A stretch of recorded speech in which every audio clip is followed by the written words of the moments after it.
Hello दोस्तों, कैसे हैं आप सब। उम्मीद करता हूँ आप सब बहुत अच्छे होंगे और यूपी पीसीएस 2023 की तैयारी में आप जी जान से लगे हुए होंगे, क्योंकि आयोग के द्वारा मई में परीक्षा कराने की पूरी संभावना है। और यदि मई में परीक्षा होने वाली है तो आपके पास ज़्यादा समय बचा नहीं है। मोटा माटी आपके पास 50 दिन बचा हुआ है और इस 50 दिनों में आपके पास एक परफेक्ट स्ट्रेटजी होनी चाहिए सब्जेक्ट को रिवीजन करने की। हाँ, अब बहुत कम समय बचा है कि आप शुरुआत से सब कुछ पढ़ सकें। आप अगर पहले ही सब कुछ पढ़ चुके हैं तो आप उसे रिवीजन करिए।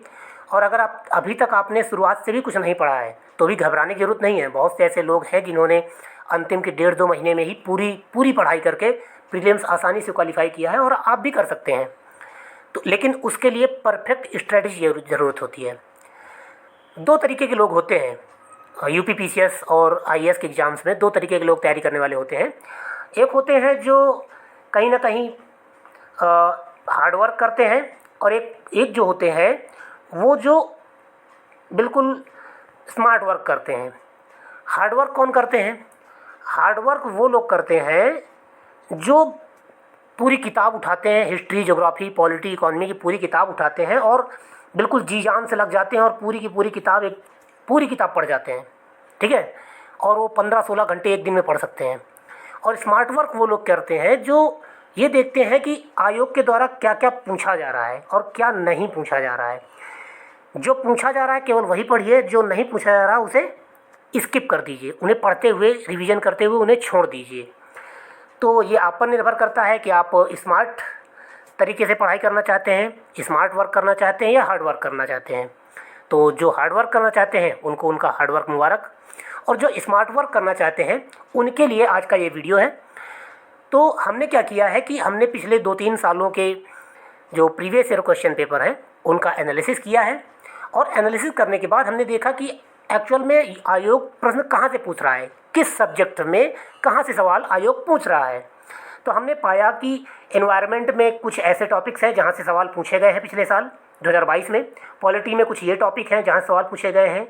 ज्योग्राफी में जो टॉपिक हैं उनको हमने अलग कर लिया है, और हिस्ट्री में भी, और ऐसे ही करके साइंस, यूपी स्पेशल और सारे सब्जेक्ट को हमने ऐसे अलग कर लिया हुआ है।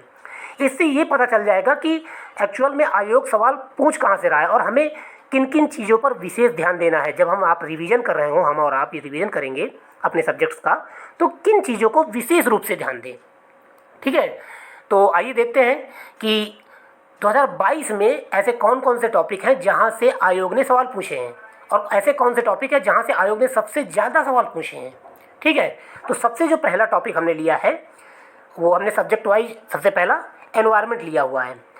एनवायरनमेंट में सबसे पहला जो सवाल था वो डीडीटी और डीडीटी से संबंधित था, डाइक्लोरोडाइफिनाइल ट्राइक्लोरोथेन से संबंधित था। ये एक प्रदूषक है। तो एनवायरनमेंट में जितने पॉल्यूटेंट हैं उनसे सवाल आयोग हर साल पूछता है। ठीक है, चलिए आगे बढ़ते हैं। अगला जो एनवायरनमेंट से टॉपिक था वो प्रमुख अधिनियम। एनवायरनमेंट में कुछ प्रमुख अधिनियम हैं, जैसे कि पर्यावरण संरक्षण अधिनियम, जल संरक्षण अधिनियम, और इसके अलावा और भी कई अधिनियम हैं जिनसे सवाल पूछे जाते हैं। तो आपको वो चाहे आर्द्र भूमि संबंधित जो अधिनियम है या कोई भी जितने भी अन्य वन अधिनियम है, उन सभी से सवाल पूछे ही जाते हैं। तो जितने अधिनियम हैं एनवायरनमेंट में, आपको जितने एक्ट मिलेंगे उनको अच्छे से पढ़ के जाइएगा। ठीक है ना, वन संरक्षण अधिनियम, पर्यावरण संरक्षण अधिनियम, और इसके अलावा आर्द्र भूमि संरक्षण अधिनियम, या फिर और भी जितने एक्ट हैं वो सब आप अच्छे से पढ़ के जाइएगा। ठीक है, तीसरा जो महत्वपूर्ण टॉपिक है वो है प्रमुख दिवसों से संबंधित। एक तरफ दिवस दे देगा और एक तरफ वो उनसे संबंधित डेट दे देगा, और उनको मिलान करने के लिए पूछ लेता है सवाल।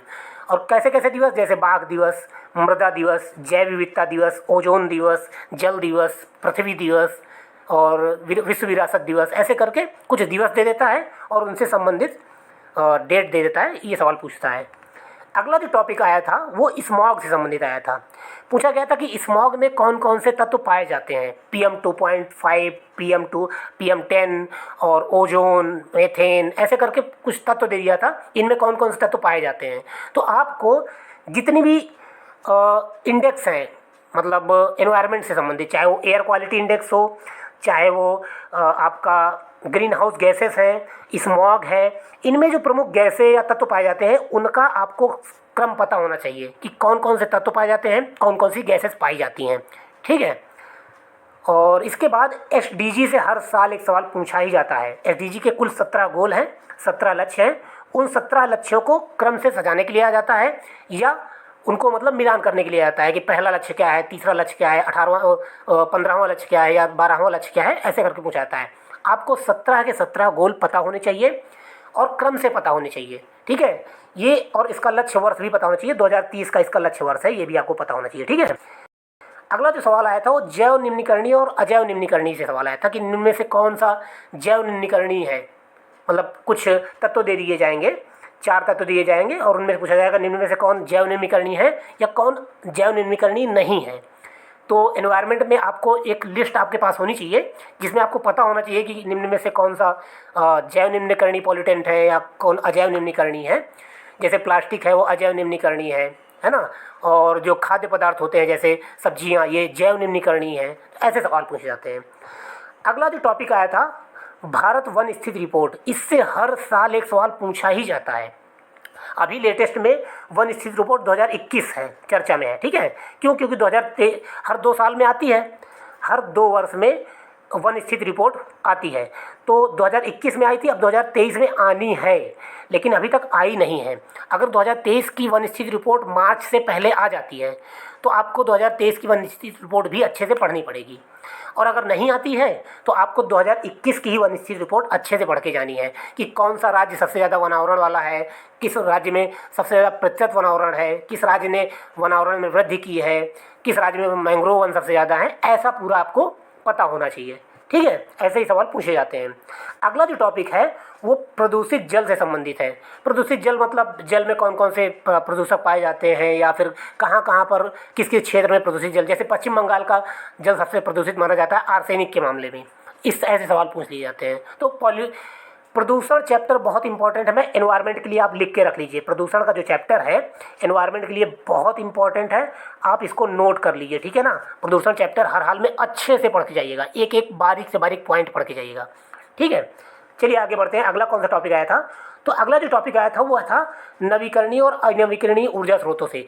सभी प्रकार के ऊर्जा स्रोत पूछे जाते हैं, चाहे वो पवन ऊर्जा हो, खासकर नवीकरणीय ऊर्जा स्रोत जैसे कि पवन ऊर्जा, ज्वारीय ऊर्जा, सौर ऊर्जा और जितने भी नवीकरणीय ऊर्जा स्रोत हैं इनके बारे में सवाल खूब पूछा जाता है। कुछ अनवीकरणीय स्रोतों के बारे में पूछ लिया जाता है और उनका परसेंटेज, भारत में किस प्रकार के ऊर्जा स्रोत से या मतलब कितनी ऊर्जा बनती है, इनका परसेंटेज भी पूछा जाता है, तो आप ध्यान रखिएगा। आगे बढ़ते हैं। अगला टॉपिक क्या था? अगला जो इम्पोर्टेंट टॉपिक था वो नेशनल पार्क था। नेशनल पार्क और उससे संबंधित राज्य। अब थोड़ा सा आप ध्यान रखिएगा कि कौन सा नेशनल पार्क कब बनाया गया था, ये भी देख लीजिएगा, और किस राज्य में है ये तो आपको पता ही होना चाहिए। सबसे ज़्यादा नेशनल पार्क किस राज्य में है ये आपको पता होना चाहिए। और इसके अलावा कभी कभी सवाल पूछ लेता है कि कौन सी नदी, अगर कोई प्रमुख नदी किसी नेशनल पार्क से गुजर रही है तो वो भी पढ़ के जाइएगा, ठीक है। और पहला जो चैप्टर है पारिस्थितिकी निकेत, उससे भी सवाल इस बार पूछे गए थे, तो उसको भी आप ध्यान रखिएगा। ग्रीन हाउस गैस मैंने आपको पहले बता दिया, ग्रीन हाउस गैस से संबंधित सवाल पूछे जाते हैं। इनमें कौन कौन सी गैसेस आती हैं और ग्रीन हाउस गैस का जो इफेक्ट है, प्रभाव है, वो भी पढ़ के जाइएगा। अगला जो टॉपिक आया था वो बायोस्फीयर रिजर्व और संबंधित राज्य। आप क्या करिएगा, जितनी आर्द्र भूमियाँ हैं, वेटलैंड, सभी राज्यों के वो पढ़ जाइएगा, नेशनल पार्क पढ़ जाइएगा, बायोस्फीयर रिजर्व पढ़ जाइएगा और वन्यजीव अभ्यारण्य पढ़ जाइएगा।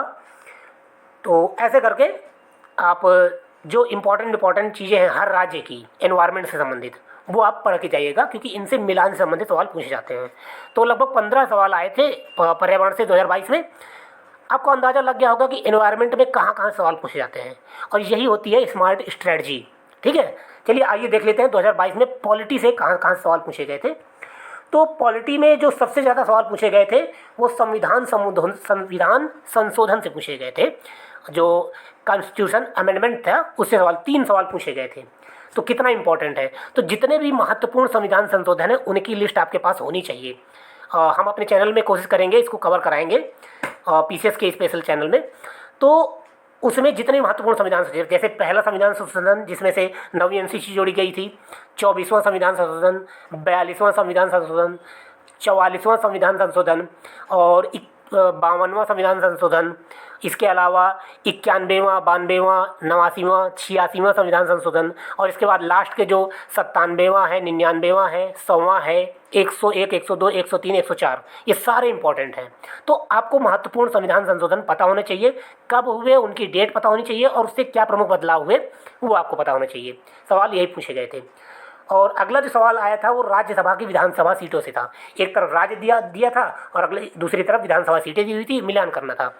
तो आपको सभी राज्यों की विधानसभा सीटें और सभी राज्यों की राज्यसभा सीटें, सभी राज्यों की लोकसभा सीटें, और अगर और मैं इम्पॉर्टेंट और स्पेसिफिक बात करूं तो अगर पिछले एक साल में जिन जिन राज्यों में चुनाव हुए हैं, विधानसभा के या पंचायत के कैसे भी चुनाव हुए हैं, अगर वो राज्य चर्चा में रहे हैं तो उन राज्यों की Vidhan Sabha seat, Lok Sabha seat, Rajya Sabha seat आपको पता होनी चाहिए। रट जाइएगा, ठीक है। वैसा कोशिश कीजिएगा सभी राज्यों की रट जाइएगा, लेकिन इन राज्यों की जरूर रट जाइएगा जिनमें चुनाव रहे हैं, ठीक है। और इसके बाद संयुक्त लोक सेवा आयोग पर एक सवाल पूछा गया था, इससे संबंधित अनुच्छेद वगैरह पूछ लिया गया था, इसका गठन कब हुआ था ये भी पूछ लिया गया था, ठीक है। और प्रमुख वाद, जितने भी सुप्रीम कोर्ट के प्रमुख वाद हैं, चाहे वो शंकरी प्रसाद वाद हो, चाहे वो सज्जन प्रसाद वाद हो, गोलकनाथ वाद हो, केशवानंद भारती वाद हो, मिनर्वा मिल्स वाद हो, इन सब का क्रम, मतलब ईयर वाइज आपको क्रम पता होना चाहिए, और इनमें क्या क्या प्रमुख जो निर्णय दिए गए थे वो आपको पता होने चाहिए, ठीक है। चलिए आगे बढ़ते हैं। अगला जो सवाल आया था वो राजनीतिक दलों की मान्यता और उनके स्थापना क्रम से पूछा गया था, ठीक है। तो आपको जितने भी राजनीतिक दल हैं, पिछले सवाल इसमें सवाल पूछा गया था कि बीजेपी 4 पार्टियां दी हुई थी और उनका स्थापना क्रम पूछा दिया गया था और उनको मिलान करने के लिए आया था। तो जितनी राज्य की पार्टियां हैं उनको भी पढ़ के जाइएगा। पिछले साल सवाल इसीलिए गलत हुए थे लोगों के, क्योंकि उन्होंने तेलुगु देशम पार्टी या फिर साउथ की जो कुछ पार्टी थी और तृणमूल कांग्रेस है, इनको हल्के में ले लिया था, इनके बारे में नहीं पढ़ा था। जो मेन नेशनल पार्टी थी उन्हीं के बारे में पढ़ लिया। तो ऐसा नहीं करना है, आपको राज्य की पार्टियों के बारे में भी थोड़ा बहुत पढ़ के जाना है। जैसे इस समय महाराष्ट्र की जो शिवसेना है वो खूब चर्चा में है, तो ऐसे ही जो राज्य के जो पार्टियां हैं वो भी चर्चा में रहती हैं, तो उनके बारे में आपको पढ़ना है, ठीक है। आगे है नियंत्रक एवं महालेखा परीक्षक यानी सीएजी की रिपोर्ट से एक सवाल पूछा गया था कि इसे कौन प्रस्तुत करता है और कैग किस संविधान के किस अनुच्छेद में है और वगैरह। तो सब कैग से संबंधित जो महत्वपूर्ण तथ्य हैं वो आप पढ़ के जाइएगा। पेसा एक्ट, पंचायत एक्सटेंशन एक्ट जो है 1996 का, उससे भी सवाल पूछे जाते हैं। तो पेसा एक्ट, इस बार पंचायती राज से सवाल तो पूछे ही गए थे, पेसा एक्ट से भी सवाल पूछे गए थे, तो इसको भी आप पढ़ के जाइएगा। अगला जो महत्वपूर्ण टॉपिक था वो राज्यों के राज्यपाल, ये राज्यपाल है, और विधानसभा अध्यक्ष और मुख्यमंत्री, इनसे संबंधित सवाल पूछे गए थे। राज्यपाल से सवाल पूछे गए थे, मैंने विधानसभा अध्यक्ष और मुख्यमंत्री भी जोड़ दिए हैं, ये भी आप पढ़ के जाइएगा। राज्यों के राज्यपाल जरूर रट जाइएगा, सारे के सारे राज्यपाल, और मुख्यमंत्री कौन है और विधानसभा अध्यक्ष कौन है ये आप पढ़ के जाइएगा, ये इंपॉर्टेंट टॉपिक है। और संविधान बनने से पहले जो आंतरिक सरकार का गठन हुआ था, अंतरिम सरकार का गठन हुआ था, उससे सवाल पूछे गए थे। तो अंतरिम सरकार में कौन मतलब गृह मंत्री थे, कौन खाद्य मंत्री थे, ये सब सवाल आपसे पूछे जाने थे, तो इसके बारे में पढ़ के जाइएगा। अगला जो महत्वपूर्ण टॉपिक था वो अनुसूची और विषय संबंधी था, किस अनुसूची में कौन से विषय हैं शामिल किए गए हैं वो सब। तो 12 की 12 अनुसूचियाँ आपको रटी होनी चाहिए, 12 की 12 अनुसूचियाँ रटी होनी चाहिए। और मैं आपको बता दूं कि पॉलिटी में आपको जितने भी मूल अधिकार हैं, डीपीएसपी और मूल कर्तव्य, ये रटे होने चाहिए। संविधान के सभी भाग रटे होने चाहिए, संविधान की अनुसूचियाँ रटी होनी चाहिए, और संविधान के प्रमुख अनुच्छेद ये सब रटे होने चाहिए, ठीक है। चलिए आगे बढ़ते हैं। पंचायती राज समितियां और उनका क्रम। पंचायती राज समितियों का मैंने एक पूरा क्रम आपको पता होना चाहिए, मुझे तो रटा हुआ है। BAG, बी सबसे पहले बी है, माफ़ कीजिएगा, सबसे पहले बी है, फिर ए है, फिर जी है, फिर एल है, मतलब बलवंत राय मेहता, अशोक मेहता, GVK राव, LM सिंघवी और थुंगन समिति, ऐसे 5 समितियां हैं। इनका क्रम और इनका ईयर आपको पता होना चाहिए, ठीक है। ये समितियां जो, और जितनी भी समितियां हैं अलग अलग, चाहे वो केंद्र राज्य संबंध से संबंधित समितियां हों, सरकारी आयोग, पुंछी आयोग, राजमन्नार आयोग, ऐसे करके उनका क्रम पूछ लेता है, या फिर पंचायती राज से संबंधित जो मैंने अभी बताया, बलवंत राय मेहता, अशोक मेहता, GVK राव, LM सिंघवी, ऐसे इनका क्रम पूछ लेता है। और भी ऐसे करके जितनी समितियां हैं, प्रमुख समितियां, उनका क्रम और उनका ईयर आपको पता होना चाहिए, ठीक है। चलिए अगला देख लेते हैं। अगला है संविधान के भाग। मैंने बता दिया संविधान के भाग आपको रटे होने चाहिए, उनसे संबंधित अनुच्छेद रटे होने चाहिए कि भाग 1 में कहाँ से कहाँ तक के अनुच्छेद है, भाग 2 में कहाँ से कहाँ तक के अनुच्छेद है। तो ऐसे आपको 22 भाग पूरे रटे होने चाहिए। चलिए आगे बढ़ते हैं। अगला जो महत्व टॉपिक है जो 2022 में पूछा गया था वो उपराष्ट्रपति जो राष्ट्रपति भी रहे। सवाल आया था कि निम्न में से कौन से ऐसे उपराष्ट्रपति हैं जो राष्ट्रपति भी रहे हैं। तो आपको सभी राष्ट्रपतियों का क्रम और उनसे संबंधित जो प्रमुख बातें हैं, जो विशिष्ट तथ्य हैं, वो पता होने चाहिए। ठीक है, तो मैं कोशिश करूँगा कि आपके लिए ये सारे फैक्ट कवर करूँ। ठीक है, आपके लिए सारे फैक्ट कवर करूँगा ताकि आपको यूपी पीसीएस की परीक्षा से पहले एक बार आपका रिवीजन हो सके। ठीक है, तो राष्ट्रपतियों से संबंधित आपको महत्वपूर्ण तथ्य पता होने चाहिए। चलिए आगे बढ़ते हैं अगले टॉपिक की ओर। अगला जो टॉपिक है वो मौलिक कर्तव्य से आया था। मौलिक कर्तव्य आपको 11 के 11 मौलिक कर्तव्य रटे होने चाहिए। स्वर्ण सिंह समिति के बारे में पता होना चाहिए। 11वां मौलिक कर्तव्य कब और कब जोड़ा गया था वो आपको पता होना चाहिए।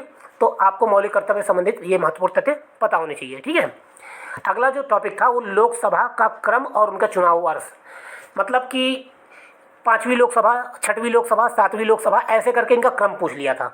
ठीक है ना, उनका चुनाव वर्ष पूछ लिया था। तो आपको अभी तक जितनी भी 15 लोकसभाएं हुई हैं, 15, तो उनका क्रम पता होना चाहिए। 15वीं लोकसभा, 14वीं लोकसभा, 13वीं लोकसभा, ये आपको पता होना चाहिए। ठीक है, तो इतने सवाल आपको पॉलिटी से लगभग 18 से 20 सवाल पॉलिटी से पूछे गए थे। संविधान संशोधन से 3 सवाल पूछ लिए गए थे, और भी कुछ टॉपिक थे जिनसे 2-2 सवाल पूछ लिए गए थे। ऐसे 20 टॉपिक लगभग पॉलिटी से पूछे गए थे। आगे बढ़ते हैं ज्योग्राफी से। ठीक है, तो ज्योग्राफी से कहाँ कहाँ से सवाल पूछे गए थे? तो ज्योग्राफी से जो सवाल पूछे गए थे वो थे प्रमुख नदियाँ, प्रमुख जो नदियाँ थी और उनकी सहायक नदियाँ और उनका उद्गम, यहाँ से सवाल पूछे गए थे। तो आपको पता होना चाहिए कि प्रमुख नदियाँ कौन सी हैं, उनका सहायक नदियाँ कौन कौन सी हैं और उद्गम कहाँ से हुए थे। ऊर्जा उत्पादन के आंकड़े, पवन ऊर्जा, सौर ऊर्जा और ज्वारीय ऊर्जा के, मतलब इधर एक तरफ ऊर्जा का उत्पादन दे देगा और उनके आंकड़े दे देगा कि सबसे ज़्यादा उत्पादन सौर ऊर्जा से इतने % उत्पादन होता है भारत में, थर्मल ऊर्जा से इतना % उत्पादन होता है, पवन ऊर्जा से इतना % उत्पादन होता है, और संबंधित राज्य कि किस राज्य में सबसे ज़्यादा पवन ऊर्जा का उत्पादन होता है, ऐसे करके भी सवाल पूछे जाते हैं। ठीक है, तो ऊर्जा के उत्पादन पे सवाल पूछे जाते हैं, ये आप याद रखिएगा। अगला जो प्रमुख टॉपिक है वह है प्रमुख पर्वत श्रेणियों संबंधित, यानी कि, और इस बार राज्य पूछ लिया था। महत्वपूर्ण बात देखिएगा कि कौन सी किस किस राज्य की प्रमुख पर्वत ऊंचाई, सबसे ऊंची चोटी कौन सी है। ये झारखंड में सबसे ऊंची चोटी कौन सी है, और राजस्थान में सबसे ऊंची चोटी कौन सी है, तमिलनाडु की सबसे ऊंची चोटी कौन सी है। तो ऐसे करके भी सवाल पूछे जा सकते हैं। तो आप इस बार क्या कीजिएगा, जितने प्रमुख चोटियाँ हैं, प्रमुख पर्वत हैं, उनकी चोटियाँ तो याद करिएगा, राज्यों संबंधित जो प्रमुख चोटियाँ हैं वो भी याद करके जाइएगा।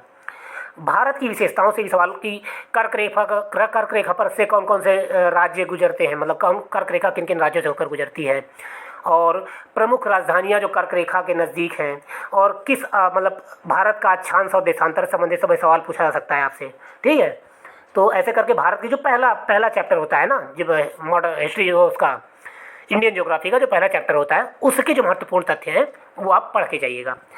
और अगला जो सवाल आया था वो प्रदेश और जनजातियों से आया था, यानी किस प्रदेश की कौन कौन सी जनजातियाँ हैं, मिलान करने के लिए ऐसा सवाल आ गया था।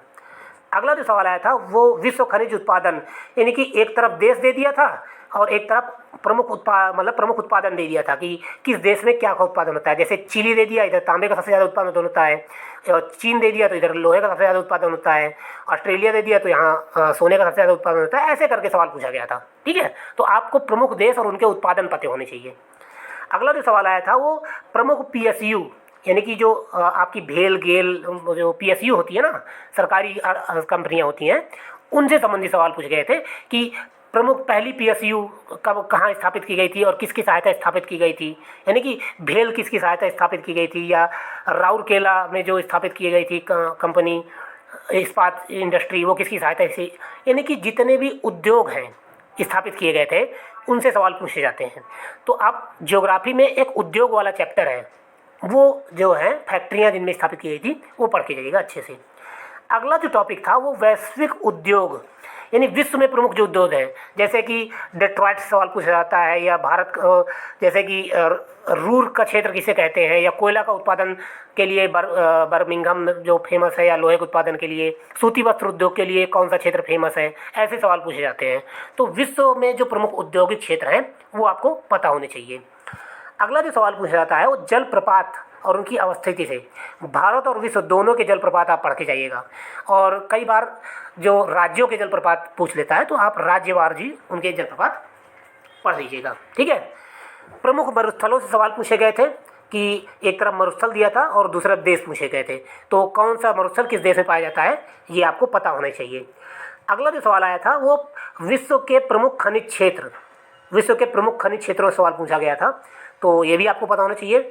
महासागर और गर्त, किस महासागर में कौन कौन से गर्त हैं, जैसे कि मेरियाना ट्रेंच है वो प्रशांत महासागर में है, और हिंद महासागर में कौन सा गर्त है, और अटलांटिक महासागर का सबसे गहरा गर्त कौन सा है, तो ये आपको पता होने चाहिए, ऐसा पढ़ के जाइएगा। अगला जो सवाल आया था वो प्रमुख द्वीप, भारत और विश्व के प्रमुख द्वीप आप पढ़ के जाइएगा। हालांकि सवाल विश्व के पूछे गए थे, खासकर जो दक्षिण एशिया के हैं, मतलब दक्षिण पूर्वी एशिया के सुमात्रा के आसपास के जो द्वीप हैं उनका क्रम सजाने के लिए पूछा गया था, तो वो आप पढ़ के जाइएगा। यहाँ भारत है ये, और भारत की यहाँ पर दक्षिण पूर्व एशिया में जो इंडोनेशिया है, जावा, सुमात्रा, इनके जो द्वीप हैं उनको क्रम से लगाने के लिए आया था, तो ये आप एक बार देख लीजिएगा। और अगला जो सवाल आया था वो भू आबद्ध देश, यानी कि ऐसे देश जो चारों तरफ से दूसरे देशों से घिरे हैं, यानी कि उनकी जो सीमा है वो महासागर से नहीं लगती है या किसी सागर से नहीं लगती है, ऐसे देशों के बारे में पूछा गया था, तो ऐसे देश आपको पता होने चाहिए जो भू आबद्ध देश हैं। अगला जो सवाल आया था वो सूर्य तप से पूछा गया था, ठीक है, तो सूर्य तप वाला चैप्टर जो है पढ़ के जाइएगा। अगला जो चैप्टर है वो फसल और उत्पादक राज्य से पूछा गया था। भारत के जो प्रमुख फसलें हैं उनका उत्पादक राज्य, जैसे काजू का उत्पादन सबसे ज़्यादा कहाँ होता है, और मोटा अनाज सबसे ज़्यादा कहाँ होता है, या कपास सबसे ज़्यादा कहाँ होता है, या जूट सबसे ज़्यादा कहाँ होता है, ऐसे उनका राज्य पूछा गया था, तो ये आप पढ़ के जाइएगा। अगला जो प्रश्न आया था वो जलवायु और क्षेत्र से पूछा गया था कि ये जलवायु किस क्षेत्र पाई जाती है, ये जलवायु किस क्षेत्र पर पाई जाती है, उष्णकटिबंधीय जलवायु या सवाना जलवायु या फिर मरुस्थलीय जलवायु, ये किन क्षेत्रों में पाई जाती है, ऐसे करके उनका क्रम आपसे पूछा गया था। तो ऐसे आपको ज्योग्राफी में क्या क्या पढ़ना है, उम्मीद करता हूँ आपको पता चल गया होगा कि आप जब ज्योग्राफी का रिवीजन करेंगे तो आप इन चैप्टर्स को विशेष रूप से पढ़ेंगे, ठीक है। चलिए आगे बढ़ते हैं। अगला जो टॉपिक है या अगला जो सब्जेक्ट है वो देख लेते हैं। हिस्ट्री से कहाँ कहाँ सवाल पूछे गए थे। हिस्ट्री से सवाल 2-3 सवाल पूछे गए थे, तो सुधार आंदोलन से ही 2 सवाल पूछ लिए गए थे। आर्य समाज और इसके अलावा ब्रह्म समाज सोसाइटी या फिर जितने भी सुधार आंदोलन है मॉडर्न हिस्ट्री के, उनसे सवाल पूछे गए थे 2 सवाल, ठीक है ना। सत्यशोधक समाज से सवाल पूछे गए थे, तो आपको पता होना चाहिए। अगला जो है वो एंशिएंट हिस्ट्री से एक सवाल पूछा गया था गुप्तकालीन मुद्रा से संबंधित। तो गुप्त काल के बारे में एंशिएंट हिस्ट्री में मुख्य रूप से गुप्त काल पे सवाल पूछे जाते हैं, और सातवाहन काल से सवाल पूछे जाते हैं, और चोल काल से जो दक्षिण भारत के प्रमुख राज्य हैं उनसे सवाल पूछे जाते हैं, ये आप पढ़ के जाइएगा।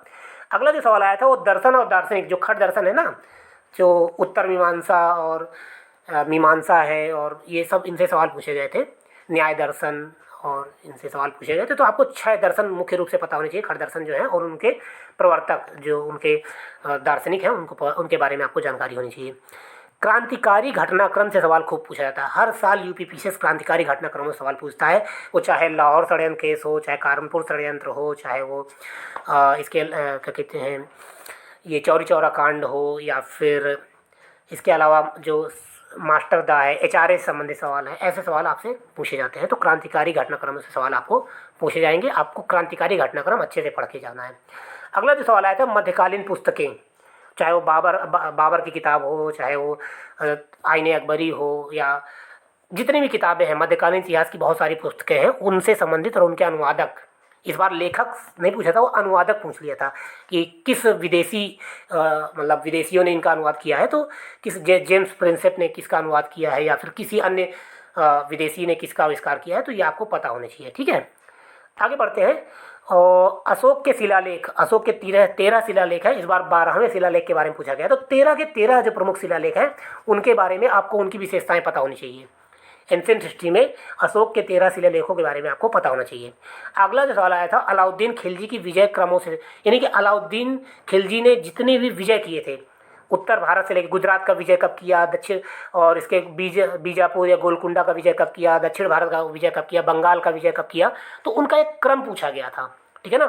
तो जो प्रमुख मध्यकालीन के वो हैं सुल्तान हैं, उनके विजय क्रम और उनकी जो प्रशासनिक नीतियां हैं उनसे सवाल पूछे जाते हैं।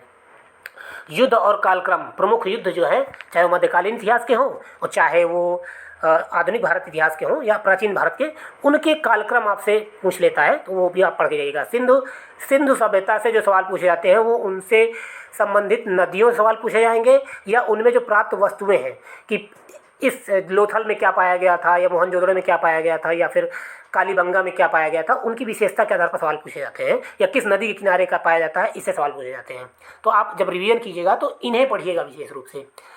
प्रमुख स्तूप, जितने भी बौद्ध स्तूप हैं उनको किसने बनवाया, कहाँ बनवाया, उनकी क्या विशेषता है, ये पढ़ के जाइएगा। ठीक है, आगे बढ़ते हैं। जलियांवाला बाग हत्याकांड से सवाल पूछे गए थे, तो आप ये पढ़ के जाइएगा। इससे संबंधित जो आयोग गठित किया गया था, ठीक है ना, हंटर कमीशन गठित किया गया था, वो आपको पता होना चाहिए। और प्रमुख अभिलेख और शासक, गिरनार अभिलेख है, या फिर और भी जितने अभिलेख हैं, कई बहुत सारे ढेर सारे अभिलेख हैं, चाहे वो साउथ के कुछ अभिलेख हैं, वो अभिलेखों से संबंधित सवाल है। उनके प्रमुख शासक जो है उससे कौन जुड़े हैं, अशोक के अभिलेख तो पूछे ही जाते हैं, इसके अलावा भी कुछ अभिलेख हैं, उनसे सवाल पूछे जाते हैं। एंसेंट हिस्ट्री में एक लिस्ट है अभिलेखों की, वो आप पढ़ के जाइएगा। और इतिहास में प्रमुख सुधार और संबंधित जो व्यक्ति हैं उनसे सवाल पूछा जाता है। कौन से सुधार, जैसे सती प्रथा का उन्मूलन कब किया गया, ठगी प्रथा का, या फिर बाल विवाह का उन्मूलन कब किया गया, और विवाह से संबंधित जो सवाल हैं कि शारदा एक्ट आया था, और नरबली प्रथा कब बंद की गई थी, ऐसे सवाल, ठीक है ना, ये सवाल पूछे जाते हैं, इनको आप पढ़ के जाइएगा। औरंगजेब के शासनकाल की प्रमुख जो घटनाएं हैं उनको कालक्रम में सजाने के लिए सवाल आए थे। ठीक है, तो औरंगजेब का कालक्रम से संबंधित जितनी भी घटनाएं हैं उनको अच्छे से पढ़ लीजिएगा। प्राचीन ग्रंथ और उनके लेखक, इन पे सवाल आए थे, चाहे वो स्वप्नवास दत्ता हो, चाहे कौटिल्य के अर्थशास्त्र हो, चाहे वो मुद्रा राक्षस हो, चाहे वो आपका कामसूत्रा हो, चाहे वो ऐसे जितने भी प्राचीन ग्रंथ हैं उनके लेखक, इनसे सवाल पूछे जाते हैं। तो प्राचीन पुस्तकें और उनके लेखक पढ़ के जाइएगा। आगे बढ़ते हैं। पत्र पत्रिकाएं और उनके प्रकाशक, इस बार सवाल उनके लेखक से नहीं पूछा गया था, प्रकाशक और स्थल, जो प्रकाशन स्थल से सवाल पूछ लिया गया था, कि जैसे कि पूछ लिया जाए कि बॉम्बे हेराल्ड कहाँ से प्रकाशित किया जाता था, या फिर जो गांधी जी की हरिजन पत्रिका कहाँ से प्रकाशित की जाती थी, या फिर जितने भी पत्र पत्रिकाएं हैं वो कहाँ से प्रकाशित की जाती थी, और प्रकाशन वर्ष पूछ लिया गया था इस बार। तो केवल लेखक मत पढ़ के जाइएगा, इस बार प्रकाशन वर्ष और उनका प्रकाशन स्थल भी पढ़ के जाइएगा। ठीक है, ट्रेड यूनियन से भी सवाल पूछे गए थे। ट्रेड यूनियन और उनसे संबंधित दल, वो किस पार्टी से संबंधित थे, जितने भी ट्रेड यूनियन थे वो किस पार्टी से संबंधित थे, इस पे सवाल इस बार पूछा गया था। ठीक है ना, कांग्रेस पार्टी से संबंधित जो ट्रेड यूनियन था उससे सवाल पूछा गया था। और इसके अलावा मुस्लिम जो था, क्या कहते हैं, मुस्लिम दल से संबंधित ट्रेड यूनियन कौन सा था, या फिर हिंदू संगठन एक थे उनसे संबंधित कौन सा ट्रेड यूनियन था। ठीक है, तो हिंदू महासभा से संबंधित ट्रेड यूनियन, तो ऐसे करके कई सारे ट्रेड यूनियन पूछे गए थे, वो आप पढ़ के जाइएगा। और संगठन और उनके संस्थापक, कांग्रेस से पहले कुछ संगठन स्थापित किए गए थे, ठीक है ना, उनसे संबंधित संगठन और संस्थापक, और कांग्रेस के बाद भी कुछ संगठन स्थापित किए गए थे, उनके संस्थापक, वो पूछे गए थे, तो आप वो पढ़ के जाइएगा। प्राचीन अधिकारी और उनके कार्य, खासकर दक्षिण भारत के जो प्राचीन अधिकारी होते हैं, जैसे कि कृषि भूमि का अधिकारी, और नहर विभाग का सिंचाई का अधिकारी, और सीता भूमि का अधिकारी, ऐसे करके जो अधिकारी होते हैं, राजस्व इकट्ठा करने वाले अधिकारी, ऐसे सवाल इतिहास में पूछे गए थे। तो आपने जाना कि इतिहास में कहाँ कहाँ सवाल पूछे जाते हैं। तो आप जब इतिहास का रिविजन कीजिएगा तो इन टॉपिक्स को जरूर अच्छे से मतलब कवर कीजिएगा। ठीक है, चलिए आगे बढ़ते हैं अगले सब्जेक्ट की ओर। अगला जो सब्जेक्ट है वो साइंस है। साइंस में कहाँ कहाँ सवाल पूछे गए थे 2022 में, तो कार्बन और उसके अपरूप, कार्बन और उसके अपरूप, जैसे हीरा के बारे में और ग्रेफाइट के बारे में और नैनो ट्यूब के बारे में, इनसे सवाल पूछे जाते हैं। प्रमुख ईंधन जैसे एलपीजी, पीएनजी, सीएनजी, इनके घटक पूछे जाते हैं। एलपीजी के प्रमुख घटक जैसे ब्यूटेन, प्रोपेन, पीएन, और पीएनजी का प्रमुख घटक मेथेन है, सीएनजी का प्रमुख घटक कौन सा है, ऐसे करके सवाल पूछे जाते हैं। तो ये आप पढ़ के जाइएगा, प्रमुख ईंधन और उनसे संबंधित प्रमुख घटक पूछे गए थे। और ये प्रमुख फसल और उनसे रोग, ये सवाल तो पता नहीं पीसीएस में हर साल पूछा जाता है।